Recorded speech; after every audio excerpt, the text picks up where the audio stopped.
Hello बच्चों, let's read the question. Water falling from a 60-meter high is to be used for generating electric power. If 9 into 10 power 5 kg of water falls per hour and half the gravitational potential energy can be converted into electric energy, how many 100 watt bulbs can be lit? So question में बोला गया है कि पानी गिर रहा है 60 metre high building से या हाई जगह से फॉर जनरेटिंग इलेक्ट्रिसिटी और 9 इंटू 10 पावर 5 kg पानी पर घंटा गिर रहा है एंड ये जो पानी गिर रहा है इससे जो ग्रेविटेशनल पोटेंशियल एनर्जी है हम लोग उसका हाफ ही यूज़ कर सकते हैं इलेक्ट्रिक एनर्जी में कन्वर्ट करने के लिए। तो क्वेश्चन पूछा गया है कि how many 100 watt bulbs can be lit by using this energy. So the key concept in this question, key concept is the definition of power. Power is work done per unit time. Per unit time. अब work done क्या होता है?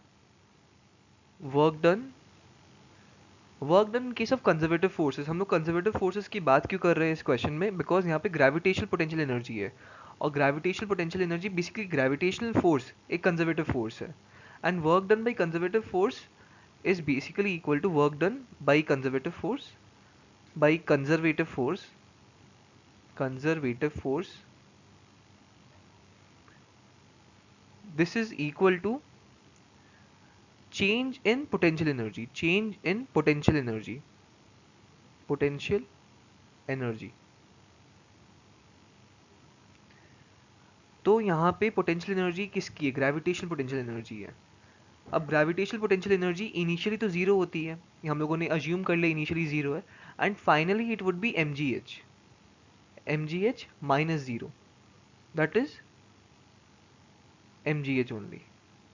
Okay, so यहाँ से हम लोग लिख सकते हैं पावर का formula to be mgh divided by time taken. तो यहाँ पे हम लोगों को क्वांटिटीज दी गई है। First of all height to be 60 meters, the amount of water that is mass is 9 into 10 power 5 kgs and this mass is falling per hour मतलब यहाँ पे टाइम दे दिया गया है, टाइम इज 1 hour को हम लोग सेकेंड्स में लिखेंगे अगर, तो ये 3600 सेकेंड्स होता है।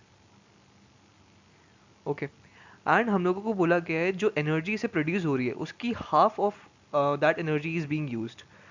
Therefore, we can write the equation as power generated is mass 9 into 10 power 5 into g, acceleration due to gravity is 10, height is 60 divided by 2, because we are dividing it by 2 because in the question it is mentioned कि जितनी energy यहाँ पे हम लोग generate कर रहे हैं उसका हाफ ही यूज़ कर रहे हैं, उसका हाफ ही कन्वर्ट हो रहा है इलेक्ट्रिक एनर्जी में।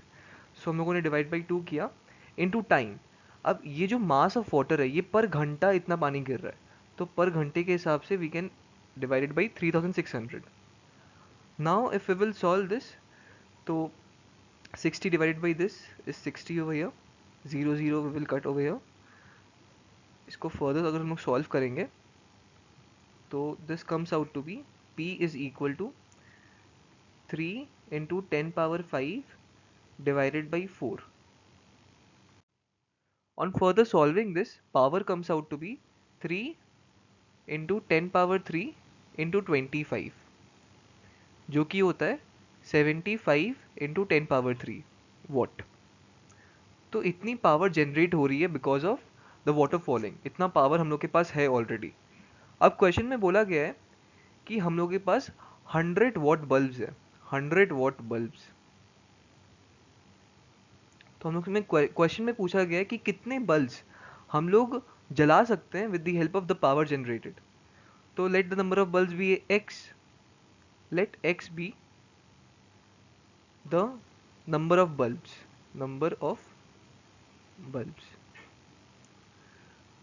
therefore 100 into x is equal to 75 into 10 power 3। तो यहाँ से x का वैल्यू आ जाता है 750। 750 is a number of bulbs जो कि हम लोग इस पावर से जला सकते हैं and from here we can see answer is A, that is 750. So we can clearly write answer A, 750 bulbs. So I hope आप लोगों को solution समझ आया हो. Thank you.